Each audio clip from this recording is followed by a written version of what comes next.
ദുരിതം അനുഭവിക്കുന്ന കയർ മേഖല പരമ്പരാഗത തൊഴിലാളികളുടെ പ്രശ്നങ്ങൾ പരിഹരിക്കാൻ സർക്കാർ തല ഇടപെടൽ ഉണ്ടാകുന്നില്ലെന്ന് കയർ തൊഴിലാളി ഫെഡറേഷൻ.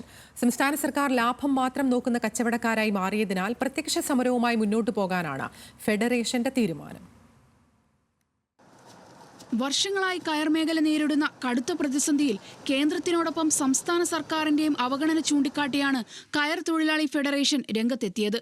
LDF-ലെ ഘടകകക്ഷി CPI-യുടെ തൊഴിലാളി സംഘടനയായ കയർ തൊഴിലാളി ഫെഡറേഷനാണ് കേന്ദ്ര സംസ്ഥാന സർക്കാരുകൾക്കെതിരെ പ്രത്യക്ഷ സമരത്തിനൊരുങ്ങുന്നത്.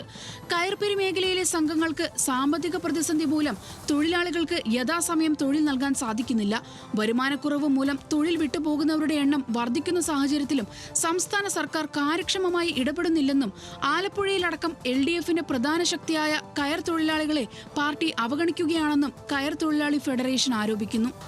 തൊഴിലാളികളെ സംരക്ഷിക്കേണ്ട ബാധ്യത ഇന്നത്തെ ഇടതുപക്ഷ മനോഭാവമുള്ള ആൾക്കാർക്കുണ്ട്, ഉണ്ടാവണം. ആ ഇടതുപക്ഷ വ്യതിയാനം ഉണ്ടാകുന്നു. അതാണ് AITC ചൂണ്ടിക്കാണിക്കുന്നത്. ഇടതുപക്ഷ വ്യതിയാനം ഉള്ളത് കൊണ്ട് തന്നെ തൊഴിലാളികളെ സംരക്ഷിക്കാനും തൊഴിലാളികളുടെ പ്രശ്നങ്ങൾ കാണാനും കഴിയുന്നില്ല.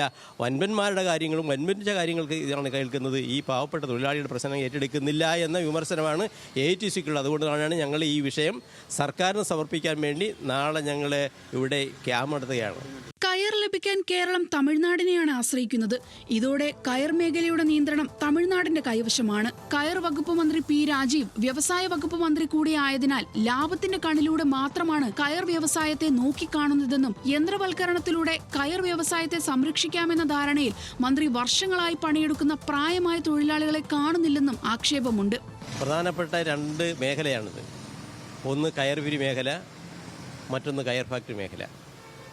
കയർപിരി മേഖലയിൽ പണ്ട് മിനിമം വേജ് കമ്മിറ്റി ഉണ്ടായിരുന്നു. പതിറ്റാണ്ടുകളായി ആ കമ്മിറ്റി നിശ്ചലമായി. എഗ്രിഡ് വേജാണ് തൊഴിലാളിക്ക് കൊടുക്കുന്നത്. അത് കേവലം ഇന്ന് ഇൻകം സപ്പോർട്ട് സ്കീം ഉൾപ്പെടെ 350 രൂപയാണ് പാവപ്പെട്ട തൊഴിലാളി കിട്ടുന്നത് രാവന്തിയോളം പണിയെടുത്താൽ. അതുകൊണ്ട് കൂലി ആകർഷണമില്ലാത്തതുകൊണ്ട് ഈ മേഖലയിൽ തൊഴിലാളികൾ പിരിഞ്ഞു പോകാൻ നിർബന്ധിതമാകുന്നു. അതുകൊണ്ട് തന്നെ തൊഴിലാളികൾ വളരെ പട്ടിണിയും പരിവട്ടമായാണ് കേരളത്തിലെ തൊഴിലാളികൾ കഴിയുന്നത്. കേരളത്തിലെ കയർ വ്യവസായത്തിന് ആവശ്യമായ ചകിരിയും കയറും ഇവിടെ തന്നെ ഉൽപ്പാദിപ്പിക്കുക, തൊഴിലാളികൾക്ക് 700 രൂപ ദിവസവേതനം ഉറപ്പുവരുത്തുക, തൊഴിലുറപ്പ് പദ്ധതിയിൽ കയർപിരി മേഖലയെ ഉൾപ്പെടുത്തുക തുടങ്ങിയ നിരവധി ആവശ്യങ്ങളുമായി കയർ തൊഴിലാളി ഫെഡറേഷൻ സമരത്തിനൊരുങ്ങുകയാണ്. കേന്ദ്രത്തിനൊപ്പം ചേർന്ന് സംസ്ഥാന സർക്കാർ പുലർത്തുന്ന തൊഴിലാളി വിരുദ്ധ മനോഭാവം അംഗീകരിക്കാൻ കഴിയില്ലെന്നാണ് തൊഴിലാളികൾ ആവർത്തിച്ചു പറയുന്നത്. ന്യൂസ് മലയാളം, ആലപ്പുഴ.